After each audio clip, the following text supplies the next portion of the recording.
What if some of the simplest foods in the Sunnah were also some of the most intelligent foods a human being could live on?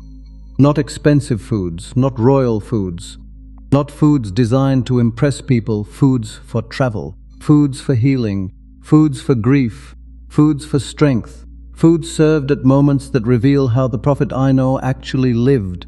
And the striking part is this: when you look closely, these foods are not only meaningful in Islamic tradition, many of them also make remarkable sense from a nutritional point of view. So in this video, we are going through 8 prophetic foods and traditional foods from the life around the Prophet Isle that show a pattern almost nobody thinks about deeply enough. A pattern of simplicity, balance, nourishment, and wisdom. And by the end, one thing becomes impossible to miss. The Prophet Ion did not teach people to chase luxury at the table. He taught them to recognize blessing in what truly benefits. The first food begins at a wedding. Hays, when the Prophet Isle held the wedding feast for Safiya, Anas ibn Malik described a meal that was unforgettable precisely because it was so simple. Leather cloths were spread, then dates, clarified butter, and dried yogurt were placed on them, and that became the wedding meal as mentioned in Sahih al-Bukhari. That dish was known as hays. 3 humble ingredients, no extravagance, no display, no obsession with appearances. But look at what is happening inside that meal. Dates bring quick natural energy. Clarified butter adds richness and lasting fuel.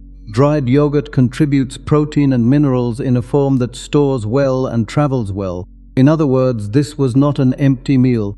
It was compact, practical, and deeply nourishing. And maybe that is the first lesson. The Sunnah does not teach us that a meaningful occasion needs wastefulness. Sometimes the more blessed meal is the one that is simple, shared, and enough. But if hays teaches us about celebration, the next food takes us into pain, loss, and recovery. Talbina, Aisha O, plus Ush O Agaraf used to recommend talbina for the sick and for those grieving a death in the family. And she said she heard the Messenger of Allah say that talbina gives comfort to the heart of the sick and relieves some of one's sorrow, as recorded in Sahih al-Bukhari. That is not ordinary language. This is not just food as calories. This is food entering a moment of weakness, sadness, and emotional heaviness. Talbina is a soft barley porridge, traditionally prepared with flour from barley, and cooked gently with water or milk until it becomes smooth and easy to take. Why would it matter so much? Part of the answer is human experience. Warm, soft, mild foods are often easier to tolerate when appetite disappears. And part of the answer may also lie in barley itself. Modern nutrition recognizes barley as a valuable whole grain containing soluble fiber, including beta-glucans, which are associated with fullness, steadier digestion, and metabolic support. That does not mean a bowl of talbina is a miracle cure. It does mean the prophetic guidance treated nourishment as something connected not only to the body, but also to the emotional state of a person. And that opens the door to the next surprise, because the next food is even more rugged. Once, a man approached the Prophet Isle and began trembling from awe. The Prophet Isle calmed him with words full of humility. Take it easy. I am not a king. I am only the son of a woman who used to eat dried meat. As narrated in Sunan ibn Majah. Think about that. He could have spoken in the language of power. Instead, he spoke in the language of ordinary food. Kadid is dried meat, preserved meat. Meat prepared to last through heat, scarcity, travel, and long days without fresh cooking. It reflects a world that understood survival, not indulgence. Nutritionally, drying meat reduces water and concentrates what remains, especially protein. That made it valuable for strength and storage. But beyond nutrition, kadid represents something even more important: dignity in plain living. The household connected to the greatest human being who ever lived was not defined by luxury. It was defined by honesty, restraint, and sufficiency. And then comes one of the most interesting combinations in the Sunnah. Because it looks simple, you ask why these two foods were paired together. Fresh dates with cucumber, Aisha O plus O Ho O O Hagraf said that her mother wanted to help her gain healthy weight, but nothing seemed to work until she gave her cucumber with fresh dates, after which she gained weight. This is mentioned in Sunan ibn Majah and also in similar narrations in Abu Dawud.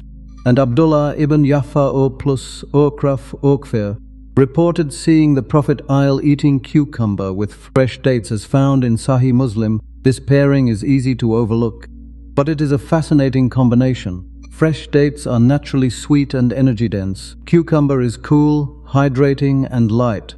One brings concentrated nourishment, the other brings moisture and balance. Classical Muslim scholars later discussed the balancing nature of foods in ways that reflected careful observation of how the body responds. And while modern science uses different language, we do know that eating foods in combination can affect fullness, digestion, and how rapidly sugar is absorbed. The point is not to force modern science to our Euro revelation. The point is to notice that prophetic eating was not random. There was wisdom in the combinations, wisdom in the balance, and wisdom in the body's lived experience.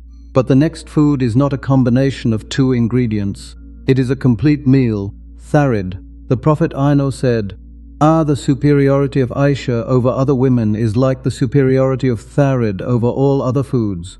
Aqit, as narrated in Sahih al-Bukhari, that comparison tells you something immediately. Tharid was not a minor dish. It was known, loved, respected. Tharid is bread broken into pieces and soaked in broth, usually with meat placed over it.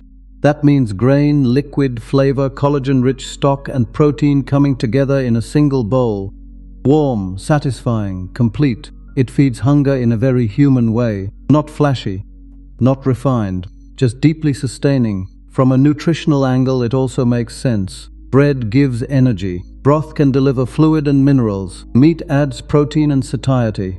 Slow cooking softens the meal and brings everything together in a form that is easy to eat and hard to forget.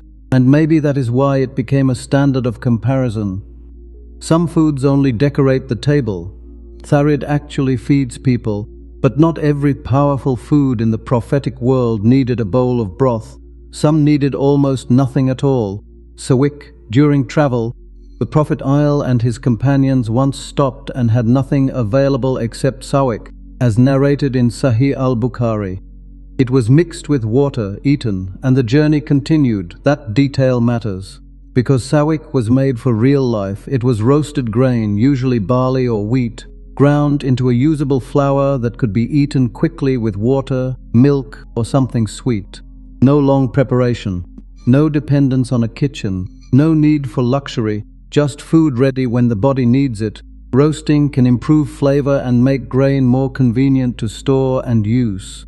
Whole grains also provide carbohydrates for energy, along with fiber and various micronutrients depending on how they are prepared. So sawiq represents readiness, a food for movement, a food for work, a food for people who cannot build their lives around endless meals. And that makes the next food even more beautiful, because it shows the Prophet not only eating for need, but also enjoying food with attention and gratitude. Pumpkin. Anas ibn Malik Okograph described a meal with the Prophet in which he saw him picking out the pieces of gourd from the dish and following them around it. After witnessing that, Anas said he continued loving pumpkin from that day onward. The report is found in Sahih al-Bukhari. This is one of those narrations that feels alive. You can see the dish. You can imagine the setting. You can feel how a simple food became beloved because of the Prophet's own manner with it. Pumpkin is soft, mild, and versatile. It takes in flavor beautifully and sits lightly on the stomach when cooked well. Modern nutrition also values it for being rich in carotenoids and for providing beneficial nutrients while remaining gentle and filling. But maybe the deeper lesson is not only what pumpkin contains. It is how the Prophet related to food with presence, with appreciation, with unforced joy. Not every righteous person is meant to be emotionless at the table. Gratitude can be warm. Gratitude can smile. Gratitude can notice the pieces you love and reach for them. And then we come to one of the most impressive preservation foods in the old Muslim world, aqit. Hufaid Ukf, plus Ukraf, sent the Prophet butter and dried yogurt, and he ate from it, as mentioned in Sahih Bukhari. Aqit is dried yogurt or dried curd, a food born from necessity and intelligence. Fresh milk spoils quickly. Aqit turns that short-lived nourishment into something concentrated, portable, and long-lasting. That alone tells you a lot about the world it came from. These were people who understood preservation, value, and the danger of waste. Aqit stores the benefit of dairy in a durable form. Protein, minerals, and practical nourishment become easier to carry across heat and distance. For travelers and rural communities, that matters immensely. And once again, we see the same pattern. A food does not need status to have value. It needs benefit. Now step back and look at all 8 foods together. Haze for celebration, talbina for grief and illness, kadid for humility and endurance, fresh dates with cucumber for balance, tharid for wholeness, sawiq for travel and readiness, pumpkin for gentle nourishment and grateful enjoyment, aqit for preservation and practical strength. Different foods, different moments, one pattern. The pattern is that the prophetic way with food was never built on excess. It was built on usefulness, moderation, nourishment, and gratitude. And that is exactly what makes these foods feel so relevant now. We live in a time that often confuses expensive with healthy, trendy with wise, and more with better. But the Sunnah keeps pulling us back to a more honest question. Does this food truly benefit? Not every traditional food will suit every person. Not every body is the same. And no food replaces proper medical care when someone is seriously ill. But these narrations do something powerful. They teach us how to think. They teach us to respect blessing. They teach us to see wisdom in simple things. And they remind us that nourishment is not only about what fills the stomach. It is also about what supports a life of balance, gratitude, and remembrance. If you want, start with 1 tray talbina on a quiet morning. Eat dates with cucumber. Bring pumpkin back to your table. Learn what haze was. Revive one forgotten Sunnah food in your home. Because sometimes the foods we outgrow are the very foods that grounded stronger people than us. And once you notice that pattern, you start seeing the prophetic way differently. Watch the next video, because the next Sunnah habit changes not what you eat, but how your body uses what you eat.